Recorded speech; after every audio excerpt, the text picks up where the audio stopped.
Amateurs, as we talked about in the opening, I can't wait for this rematch. Winston Ramos, Fard Muhammad, we're here. It's Conquer 4, it's time. And I've been looking forward to this fight. I've interviewed both these guys. They're both ready, they're both pumped up. They say there's no bad blood, but then when they talk, you can feel the bad blood oozing off of them. You know, maybe when they say no bad blood, they mean they don't disrespect each other. That's probably exactly what they mean. Let's send it up to Jeff Houston for this final amateur fight.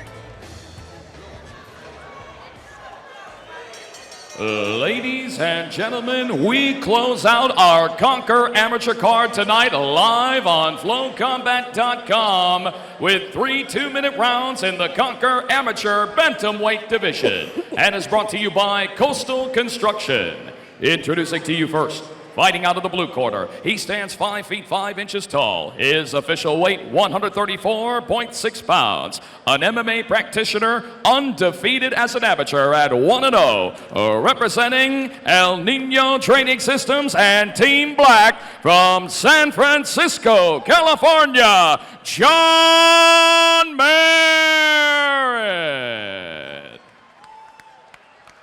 And across the Conquer cage, his opponent fighting out of the red corner. Standing 5 feet 7 inches tall, official weight 135.7 pounds. An MMA practitioner, also undefeated as an amateur at 2-0. Representing Nobody MMA from Vallejo, California, Bobby Seronio.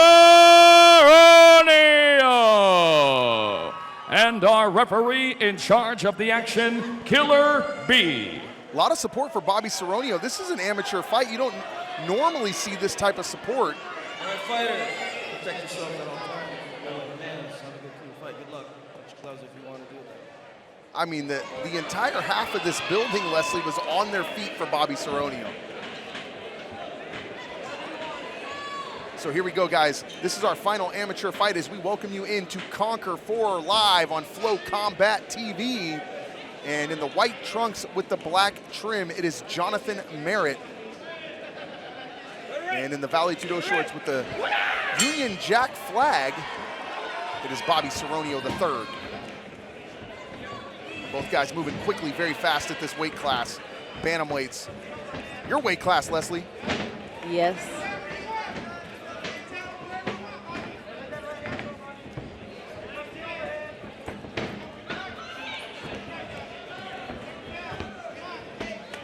Nice leg kick there from Merrit. He throws a right hand that just comes short. Merritt's being the aggressor so far. Absolutely. And there, counterpunching is Seronio. Just bull rushing him is Jonathan Merrit. Seronio, though, it is the one that has the underhooks right now.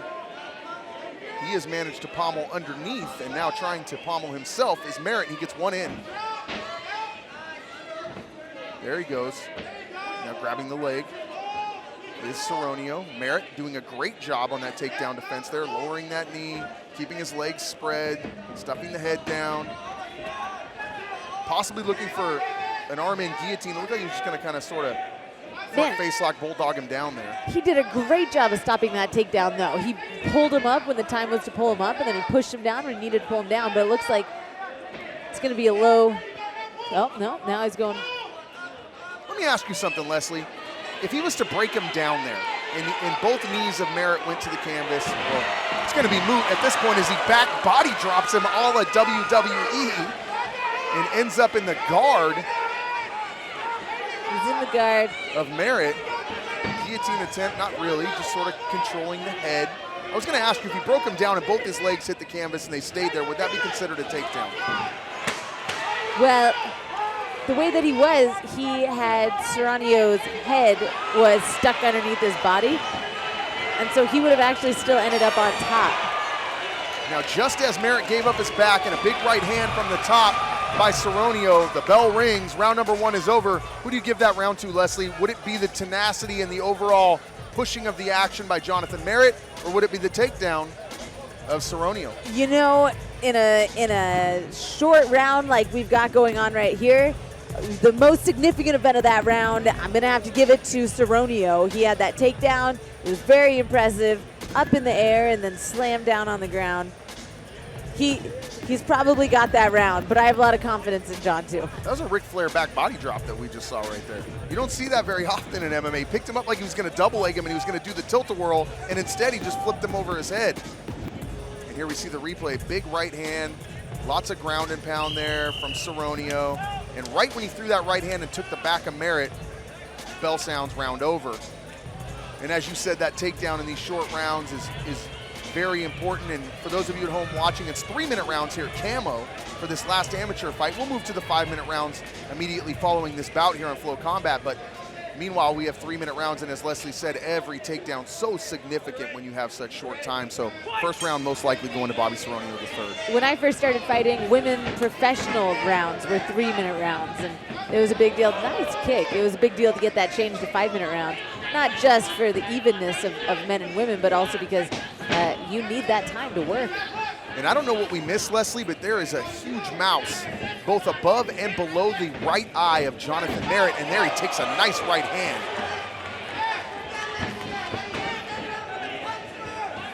The punches that Seronio throws are just quick, compact, and they're just super fast. That Merrit is toying with that right eye, Leslie. He's hurt. Now he takes a low blow. That was a low blow, but the ref didn't do anything. The ref didn't do a single thing. I guess the ref didn't see the low blow. So what happened there was that Seronio landed a low blow on Jonathan Merrit. Merrit turned around to take a second. He thought the ref saw it. The ref did not stop the action, and Seronio took that opportunity to run in and land a bunch of shots. Yes, he did, which, quite frankly, is the right thing to do. If the ref doesn't tell you to stop, you are fighting, and there is no pause button in a fight. Protect yourself at all times, Leslie Smith, as you very well know. So you wonder, because some fight fans don't know the rule, they might have thought it was dirty, but in reality, the action was not stopped. It was Seronio's job to come in and throw shots. Yep, Seronio did nothing wrong right there. It looks like John's recovered. Yeah, he's okay. He's still, though, favoring that right eye. Every once in a while, he'll reach up and rub it, which is weird because it's not really bleeding, so the blood cannot be affecting his vision necessarily, but maybe the swelling, and he's hurt. He's hurt bad, Leslie. And I don't know what Seronio was thinking there. He was landing significant shots, and the fight may have been stopped, and it still might be. But here's what I don't understand, Leslie. Why would he go for that takedown? Absolutely. Because this is MMA, and when you take someone down, you put them on the ground and you finish them and you don't take damage. That's the best way to avoid taking damage. And there's always a puncher's chance as long as you're standing on your feet. Okay, and I get what you're saying. I'm going to have to disagree with you here because he had him turtled. He wasn't defending himself. He was just buckled. He was taking shots, and he was picking his punches, and he was hurting him bad. He was already out on his feet. He could have finished that fight. Going for that takedown actually gave Jonathan Merrit a chance to regroup. It's possible. It's definitely possible. I can't even talk to you. I can see where you're going I can't even for. talk to you. Too bad that you have to. I can see where you're going with that. But as far as a good MMA strategy, not taking any kind of damage is one of the biggest deals. And one of the best ways to avoid taking damage is to put your opponent on the ground where they have no leverage to hurt you and do your damage there. And listen, I'm in no position to tell Seronio what to do in there. He obviously knows what he's doing. He's winning this fight. Meanwhile, we now have round number 3, the final match of the Conquer Amateur Series here tonight, and then we'll move on to Conquer 4 live on Flow Combat.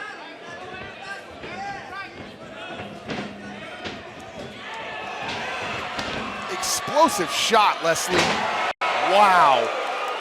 Big shot and a slam. It looked like John was coming back out with a high level of intensity again, trying to revisit that first round, but Seronio is already dialed in, ready to take him down. Don't forget, wrestling at Sierra College, 141 pounds, was Robert Seronio, so he does have a collegiate wrestling background, and it showed in that takedown right there.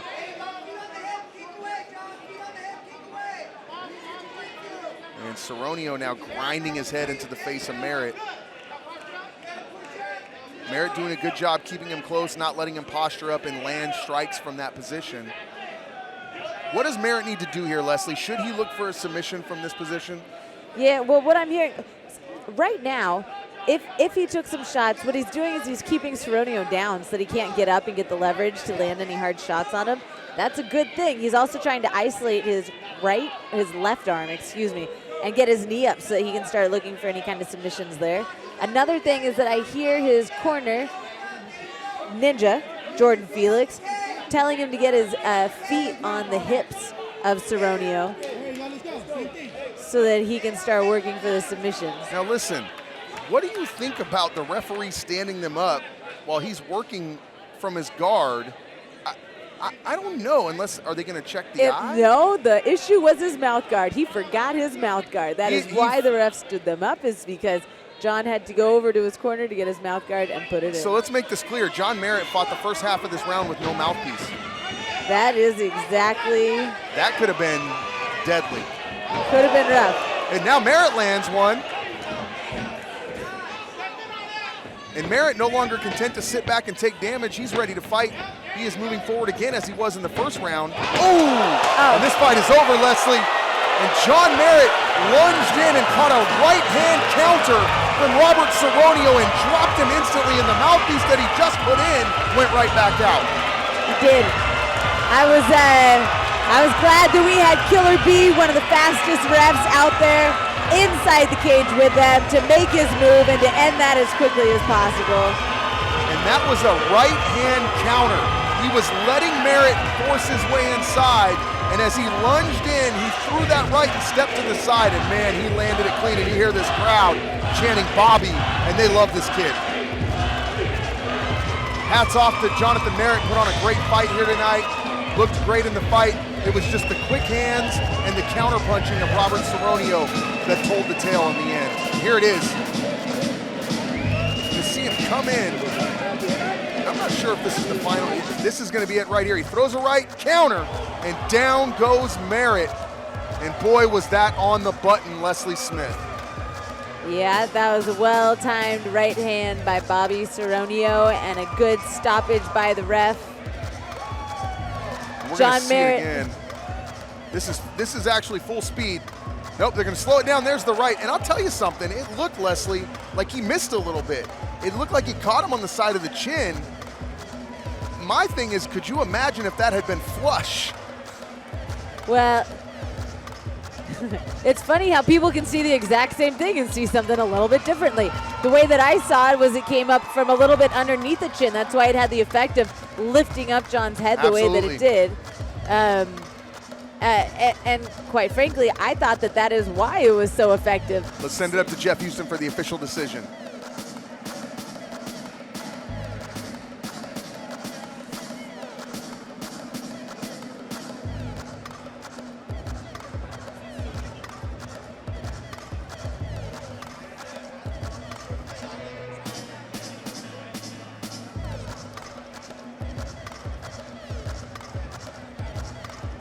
Ladies and gentlemen, our referee in charge, Killer B, steps in and calls a stop to the bout at 1 minute 53 seconds, round number 3. For your winner by technical knockout from Vallejo, California, the undefeated Bobby Seronio.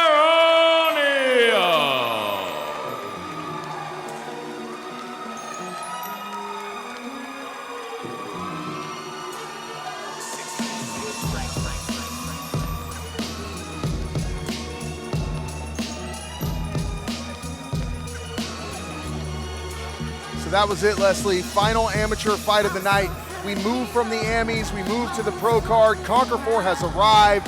We're going to get started here very shortly. We would like to welcome everyone joining us on flowcombat.com. Once again, Conquer Fighting bringing you the best in mixed martial arts action. Jim Cooley, the voice of champions, joined by my broadcast partner, Leslie the Peacemaker Smith. We are live from the Craneway Pavilion in Richmond, California. We're on the ocean, sailboats floating by, knockouts in the cage. It's going to be a great night.